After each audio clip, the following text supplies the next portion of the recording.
Hey y'all, it's Ashley at Bookishrealm. Welcome if you're new here, welcome back if you've already been here. So as you can see from the title of this video, she's shaking the table. She's shaking the table. No, but really, I'm shaking the table. Anyway, I don't know what's going on here.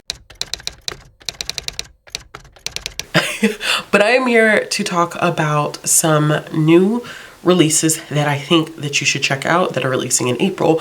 I do one of these videos every single month. What's special about this video in particular is that April is a big release month, or April is just a month where I'm interested in showcasing a lot of titles that are coming out. And so the list that I have prepared is already 32 books. I only made it through 2 weeks of April. I did not want to sit here and do a 60, 70, potentially 80 book list of stuff coming out in April. So I'm dividing this into two parts, unfortunately, which is actually kind of fortunately, because it means you get another video of new releases coming out in April. So I'm going to divide it because I just can't. It was just too much. And by the time I got to April 11th, I was like, yeah, this is a lot. And so I think that it would be smart if I just went ahead and divided this into a two-parter.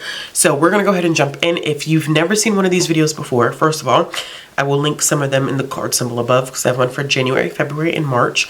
And I actually need to go back and watch them because I need to cover some of the stuff. It means I want to read and cover some of the stuff that I had brought up.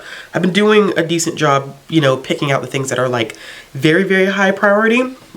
But I want to make sure that I am, covering the things that I'm talking about. It's not a TBR list, but it is nice to have it as a point of reference.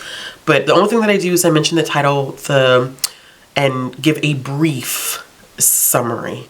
I do not go into this long-winded explanation. Y'all know that I love to talk. My wrap-up that I just posted was an hour and a half long. I be running out all the time. I run out all the time. So it's not very new for me to be doing said thing. However, for the sake of editing and for the sake of brevity, I just keep it to 1 or 2 lines. I have notes that I have taken, so quite frequently you're going to see me looking down. I will make sure that I do put a picture of said book on the screen for you to see. My lists are always a wide range of things because I read all over the place. All over the place. Literally, there's not anything that I won't at least try once. So there's that. So you're going to see picture books, middle grade, children's chapter books are on here, which is a little newer. I don't think I've covered as many children's chapter books in previous month. There's adult stuff. I did put a little bit of middle grade graphic novels on this. I try to stay away from including as many graphic novels and comics because I have a separate channel, but there are a few on here because I did want to highlight them. But enough of the introduction. Let's go ahead and jump in so this video is not excessively long. So for the week of April 4th, the first thing that we have lined up is one of my most anticipated releases, and that is School Trip by Jerry Craft. This is the 3rd book in the New Kid series. If you haven't read New Kid, I highly, highly recommend it. Number 2, I have Fever in the Heartland, the Ku Klux Klan's plot to take over America and the woman who stopped them. And this is by Timothy Egan. Now, this is being coined as a historical thriller. It is nonfiction, but I think the manner in which it is written, the narrative itself, has probably some thriller vibes to it. But the author is both a Pulitzer and a National Book Award-winning author, and it tells the story of the Klan's rise to power in the 1920s, the cunning con man who drove that rise, and the woman who stopped them. Very, very interested in that one. I've been on a lot of nonfiction kick so far this year. I am really, really enjoying. We're not going to include the political. It's been interesting, but there are some nonfiction titles that I've read this year that I really have enjoyed, so that's one that I'm very much so looking forward to. Next, I have How to Write a Poem by Kwame Alexander. He has a picture book that's similar to this one, which I believe is How to Write a Story. So this one is kind of following that same kind of theme, that method, and it's a picture book about celebrating the beauty and writing your own poetry, which a lot of Kwame Alexander's works are written in free verse. Then we have Parachute Kids, which even the title alone was enough, because one of my favorite Kelly Yang books is called Parachutes, and so saw Parachute Kids. This is by Betty Tang. This is a middle grade graphic novel about 3 kids living on their own as undocumented immigrants. Number 5, we have Queen Bee, which I think a lot of people probably are excited about. The cover is absolutely gorgeous. This is the same imprint. I believe that this is Nicola and David Yoon's imprint. They did Talia Hibbert's YA book. Don't ask me to say it because I'm gonna mess it up, but I absolutely loved it. I think this is the second book that is going to be attached to that imprint, so I'm excited for them. And it's Queen Bee by Amelia Howard. This is an anti-historical Regency era rump, which I don't like that everything is being compared to Bridgerton, but it is being tagged as Bridgerton meets The Count of Monte Cristo, I think. Is it? I believe that's what it might be linked to. If I'm wrong, let me know. Next, I have Grace Needs Space, which I love the cover of this one. This is by Benjamin Wilgus and is illustrated by Ree Brego. Please forgive me if I say anyone's names incorrectly. This is a middle grade graphic novel about a girl who goes on a summer trip through space with one of her moms. Next is Once Was There by Kiash Monsa. This is a middle grade book about a young Iranian American girl who finds out that her dad was a vet to mythical creatures, which I'm excited for this one. If you didn't know, I'm currently reading the Fablehaven series, and so I saw vet to mythical creatures and I'm like, this is probably going to be written well better than Fablehaven was. After that, I have Hunted by Sky Melky Wagner. This is a middle grade fantasy about warring dinosaur kingdoms. So for all of you fans of dinosaurs, Jurassic Park, think Jurassic Park. This is a middle grade fantasy series where we are getting everything from the perspective of the dinosaurs, and they're set in kingdoms that are against each other. I have a Libro FM advanced copy of this one. I'm gonna read it this week. Don't worry. I'm so excited because they've already announced the second book. And middle grade age Ashley's heart is just being fulfilled right now. Then I have Mermaid and Pirate by Tracy Baptiste, who I love Tracy Baptiste. And this is being illustrated by Liesl Adams. And this is a picture book about a friendship between a pirate and a mermaid. Of course, with The Little Mermaid coming out, there's a increase in the production of Black Mermaid stories, which I am very happy to see after I did that Black Mermaid project a couple years ago. So I am getting a copy of this one, so I'm looking forward to reading it. The next one that I have is The Ghost of Rancho Espanto by Adriana Cuevas. And this is a middle grade book about a Cuban American boy who's sent to this mysterious spooky ranch as punishment for a school prank gone wrong. Now, I have read one of her other books, which was The Total Eclipse of Nestor Lopez, and really enjoyed that one. So I'm looking forward to reading this one. Number 11 is another nonfiction book, and it's The Kneeling Man, My Father's Life as a Black Spy Who Witnessed the Assassination of Martin Luther King Jr. And this is by Lita McCullough Seletsky. And it is the story of a Black undercover police officer who famously kneeled by the assassinated Reverend Dr. Martin Luther King Jr. And it's his daughter's quest for the truth. Next one I have is Blood Debts. This is by Terry J. Benton Walker. I've heard really, really good things about those who've had early access to this one. I also have a early copy of Blood Debts on audio that I plan on getting to before release date. It's a contemporary fantasy with magical families, intergenerational curses, and drama in New Orleans. After that, I have Funeral Songs of Dying Girls, and this is about a teen who befriends a ghost after starting a rumor about a haunted cemetery, which for all of my friends out there that like horror. Then I have A Whole Song and Dance. This is about an Iranian American college freshman who's a triple threat on Broadway, but is leading a double life. Drama. This is drama. Next I have Kittens Are Monsters by Susan Tan. This is a new early reader series about a pet that wants to dominate the world. So I have been wanting to read more, which if you can see it on the cover, there's a branch, there should be a branch, a tree branch in the corner.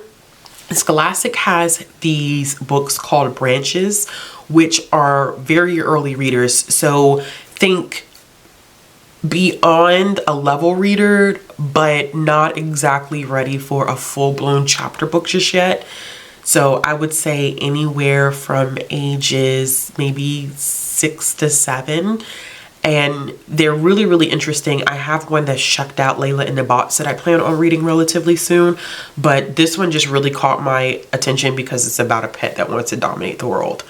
And I thought that that was hilarious. Next I have The Carpet, which is The Carpet, an Afghan family story. This is a poignant story about an Afghan family or Afghan refugee child and the family carpet that connects him to home, inspires readers to live and learn and love, not fear, which picture books always do the most beautiful things. So that I have The Girl Who Heard Music by Marnie Fogelson.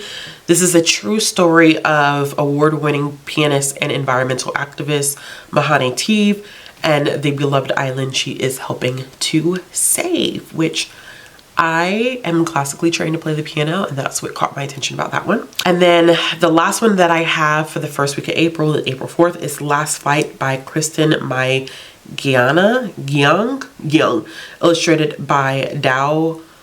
I don't want to butcher the last name, so I'm going to leave that alone. This is a picture book that focuses on April 24th, 1975, which is the last flight out of Saigon, Vietnam, which carried over 400 people from Vietnam to the United States 6 days before Saigon surrendered to the North Vietnamese army.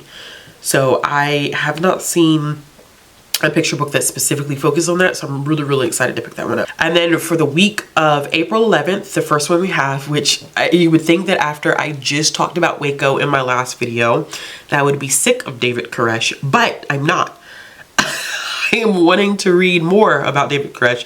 So I have Koresh, The True Story of David Koresh and the Tragedy at Waco by Stephen Talty. Now, I'm interested in checking this one out because I really, really enjoyed what Jeff Gwynne did with Waco and the detail that was in Waco. Now, I don't know if Koresh is going to hold a candle to Waco or not, but I guess I will find out. After that, I have A Dupati Is, and this is by Marzia Abbas, which, butchering names. I hate butchering people's names.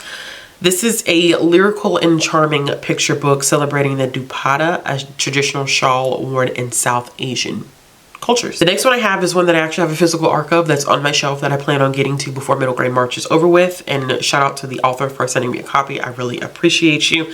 And that is A Spoonful of Time by Flora On. This is a middle grade novel where time, travel, family recipes, and family secrets all collide at once. And it is a really, really cute, as a matter of fact, I wonder if I can, so I'm sure I just put the picture up, but this is the book. It's really, really cute. And inside the book, there are recipes. So I'm really excited. I'm actually going to keep this one down so that I can go ahead. And it's not that long, but I'm excited for this one since it does come out April 11th. The next one is The Making of Yolanda La Bruja by Lorraine Avila. This is about a teen who gets visions about, she gets visions after she gets initiated about a white boy who comes to her school. Next one I have is probably a major release for a lot of people. Like a lot of people. It's Untethered Sky by Fonda Lee. This is a epic fantasy fable about the pursuit of obsession at all costs. Now, I have only read one book by Fonda Lee, and of course that was Jade City. I was about to say Jade Ward. No, it's not Jade Legacy. It's anyway, that's the only one that I read in that series, but I really, really enjoyed it. and it made me realize how much I like political fantasy, and I really enjoyed Fondele's writing in it. So I added that to the list because I am excited. The description of that just sounded really, really interesting. Next, I have Plantanos Are Love, which is funny because in this wrap up, I just talked about Plantanos Go With Everything. So there's another book about Plantanos, which I'm enjoying this, but this is a picture book about the ways that plantains shape Latin culture, community, and family, and it's told through a young girl's experience in the kitchen with her abuela. I'm loving all the plantain love, or Plantanos. Next, I have Creatures of the In-Between by Cindy Lin. So this is a blend of East and Southeast Asian folklore and mythical creatures, and it stars a boy with a hero's destiny. After that, I have Viva Lola Espinosa, and this is about a book-smart teen who spends a summer in Mexico City and meets two very cute boys, attempts to learn Spanish, and uncovers a family secret that changes her life forever. The next one is a picture book that I'm really excited for. This is Windrush Child, the tale of a Caribbean child who faced a new horizon. This is by John Agard and it's illustrated by Sophie Bass. So John Agard recalls a journey made by thousands of Caribbean children and their families who traveled to Britain between 1948 and 1971 as part of the Windrush generation, and that would include my family. So I'm excited to see this in picture book format. The next one I have is one that I can't really say anything about, but it's Masters of Souls, which is the third book in the Kingdom of Souls trilogy, or maybe it's going to be more than a trilogy at this point. I think there's potentially going to be a fourth book. I think, I'm not sure, but this is by Rena Barron. I read Kingdom of Souls years ago when it first came out, really enjoyed it, have a beautifully annotated copy that is sitting on my shelf. Have I read the next book, which is Reaper of Souls, the second book? But am I excited for Masters of Souls? Absolutely. Yep. Because that's just how my brain operates. Next one I have is Sorry Sorry Summers. This is by Lenora Bontiago. This is a love letter to the Philippines and to grandmothers. So a young girl comes up with a brilliantly delicious way to attract customers after a heat wave leaves her Lola store empty. Picture books are out here killing the game. The next one I have is In Our Shoes on Being a Young Black Woman in Not So Post-Racial America by Brianna Holt. This is a memoir and essays about young Black women and the stereotypes and preconceived notions that they are expected to live up to.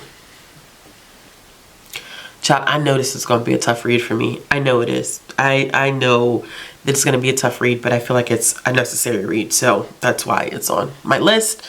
After that, I have Contenders, 2 Native Baseball Players, 1 World Series. This is by Tracy Sorrell, who I am loving everything that, everything that Tracy does. I'm going to put my hands on it. The last one that I read by Tracy was Powwow Day, and that came out at the beginning of last year, and I really, really enjoyed that one.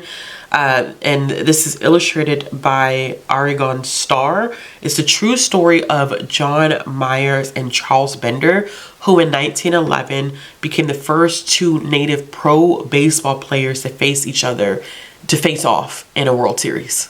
I did not know that. Also, another reason to read picture books, because they teach you little known facts of history. There's a lot of stuff that I learned from picture books I would never learn if I didn't pick them up. So there's that.